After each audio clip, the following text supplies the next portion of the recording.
ये कहानी एंजेला नाम की लड़की के ऊपर आधारित है जो एक बूढ़े आदमी के साथ बाथरूम में फंस जाती है, जिसके बाद उन दोनों को ना चाहते हुए भी एक दूसरे के साथ घपाघप करना पड़ता है। आगे उनके साथ क्या क्या होता है वो हम आज की इस एक्सप्लेनेशन में देखने वाले हैं। आज मैं जिस मूवी को एक्सप्लेन करने वाली हूँ, इस मूवी का नाम है मैड्रिड और ये मूवी 1987 में रिलीज हुई थी। मूवी के स्टार्टिंग सीन में हम एक मेगल नाम के फेमस राइटर को देखते हैं जो एक होटल में बैठ के कुछ लिख रहा था। तभी वहाँ एक एंजेला नाम की लड़की आती है और वो भी एक पेशे से राइटर है जो मेगल की तरह ही बनना चाहती थी। इसीलिए वो मेगल का इंटरव्यू लेने के साथ साथ कुछ सीखने आई थी, जहाँ मेगल अपना आर्टिकल लिखने में बिजी था और वो एंजेला को कुछ ऑर्डर करने के लिए बोलता है। मेगल एक ऐसा इंसान था जिसके मन में जो कुछ भी आए वो सामने वाले इंसान को सच सच बता देता था और वो अपने मन में किसी भी बात को नहीं छुपाता था। मेगल के हेल्थ को लेकर उसके डॉक्टर ने उसे सिगरेट और तंबाकू लेने से मना किया था, लेकिन मना करने के बावजूद भी वो सब कुछ एक साथ लेता था। उसके बाद एंजेला अपना आर्टिकल उसे दिखाती है जो उसने खुद लिखा था, लेकिन वो आर्टिकल मेगल को कुछ ज्यादा पसंद नहीं आता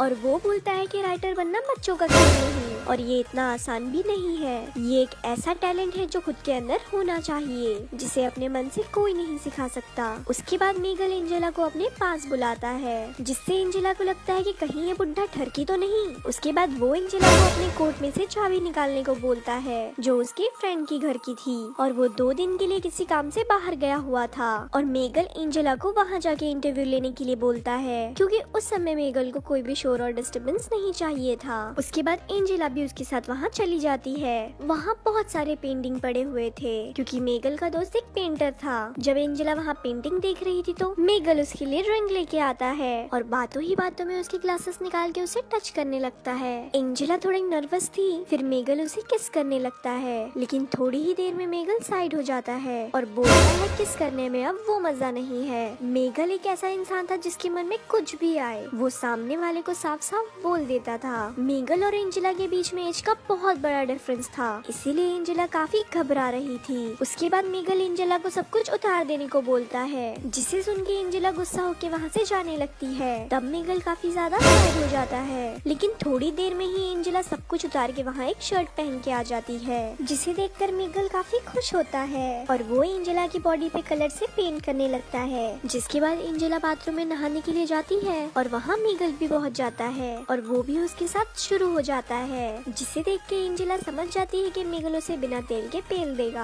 तब वो मेगल से साफ साफ बोल देती है कि मुझे घपाघप नहीं करना और वो वहाँ से डोर ओपन करके जाने लगती है, लेकिन वो जैसे ही दरवाजा खोलती है तो डोर नहीं खुलता क्योंकि वो दरवाजा जाम हो गया था। जिसके बाद मेगल भी वो दरवाजे को खोलने की कोशिश करता है, लेकिन वो दरवाजा नहीं खुलता और वो दोनों वहीं फंस जाते हैं। लेकिन तब एंजेला खिड़की से बाहर हेल्प के लिए आवाज लगाने लग जाती है, लेकिन मेगल उसे आवाज लगाने से मना कर देता है क्योंकि अगर इस हालत में उन दोनों को वहाँ किसी ने देखा तो पता नहीं क्या होगा। उसके बाद मेगल एंजेला से बोलता है कि मेरा दोस्त परसों यहाँ आ जाएगा। ये सुनकर एंजेला काफी ज्यादा शॉक हो जाती है क्योंकि ऐसे उन्हें 2 दिनों तक बंद रहना होगा, जो उनको बिल्कुल भी पसंद नहीं था। जिसे सुन के मेगल भी सोच में पड़ जाता है और वो भी हेल्प के लिए आवाज लगाने लग जाता है, पर उससे घंटा कोई फर्क नहीं पड़ता। उसके बाद मेगल एंजेला से बोलता है अब हमारे पास इंतजार के अलावा और कोई ऑप्शन नहीं है। उसके बाद वो दोनों आपस में बात करने लगते हैं, जहाँ मेगल एंजेला से उसके घर वालों के बारे में पूछता है। तब एंजेला अपने पापा के बारे में बताती है कि मेरे पापा एक मिलिट्री हैं और नाम बताने पे मेगल उसे बोलता है मैं तुम्हारे पापा को जानता हूँ। मेगल उसकी पूरी फैमिली और 17 साल की बड़ी बहन को भी जानता था क्योंकि एंजेला की बड़ी बहन के साथ मेगल एक स्कूल में था जहाँ मेगल उसे पसंद करता था, लेकिन ये कभी बोल नहीं पाया। जहाँ मेगल उसे बोलता है कि तुम्हारी फादर और तुम्हारी बड़ी बहन में बिल्कुल भी नहीं बनती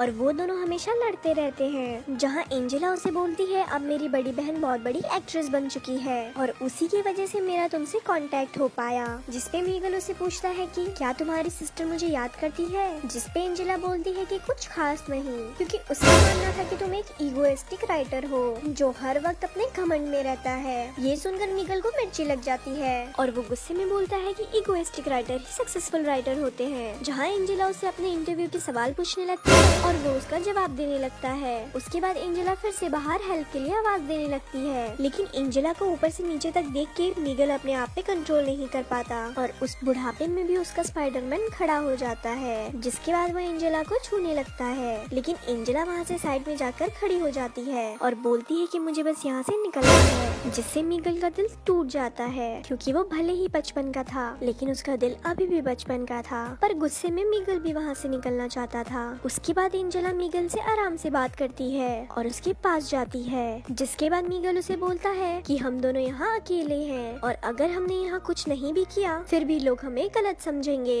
और इससे अच्छा कुछ करना बेहतर होगा ताकि हमारी टेंशन भी कम हो सके। जिसके बाद एंजेला भी उसकी बात मान जाती है और वो दोनों मिलके बाथरूम में ही घपाघप करते हैं। घपाघप करने के बाद एंजेला को बहुत तेज भूख लगती है क्योंकि उसने इतनी मेहनत का जो काम किया था, जिसपे मीगल उसे बोलता है कि मुझे लोगों को खाते हुए देखना बहुत अच्छा लगता है, घोचू साला। तब वो बोलता है कि स्टोरी ऐसे लिखो जैसे वो रियल लाइफ की हो ताकि लोग उसे अपने लाइफ से रिलेट कर सके। मीगल ये सारी बातें बहुत ही सटीक तरह से बोल रहा था, जो सुनने में लग रहा था कि जैसे वो एंजेला को डांट रहा हो। तभी एंजेला उस पर गुस्सा हो जाती है और मीगल उसे मनाता है और एंजेला को बाहर हेल्प के लिए आवाज लगाने को बोलता है, लेकिन लाख कोशिशें करने के बाद भी उसकी आवाज कोई नहीं सुनता, जिसे देख के एंजेला हार जाती है। उसके बाद मीगल एंजेला से बोलता है कि हमारे बीच जो कुछ भी हुआ वो थोड़ा अजीब है, लेकिन हमें अफसोस नहीं करना चाहिए। तब मीगल को किसी आदमी की आवाज सुनाई देती है। तब वो खिड़की के पास जाके अपने दोस्त लुइस को कॉल करने के लिए बोलता है। कुछ देर इंतजार करने के बाद उसका दोस्त लुइस आके वहाँ दरवाजा खोल देता है और वो उसे यहाँ आके सॉरी बोलता है, क्योंकि वो मीगल को ये बताना भूल गया था कि बाथरूम का दरवाजा बंद मत करना। उसके बाद एंजेला मीगल से जाते समय बोलती है कि आज हमारे बीच जो कुछ भी हुआ वो दोबारा नहीं होगा और ये बस एक इंसिडेंट है, इससे ज्यादा कुछ भी नहीं। और उसके बाद एंजेला अपने घर चली जाती है। तो यहाँ ये मूवी खत्म होती है। ऐसी और स्टोरीज सुनने के लिए हमारे पेज को लाइक करें। धन्यवाद।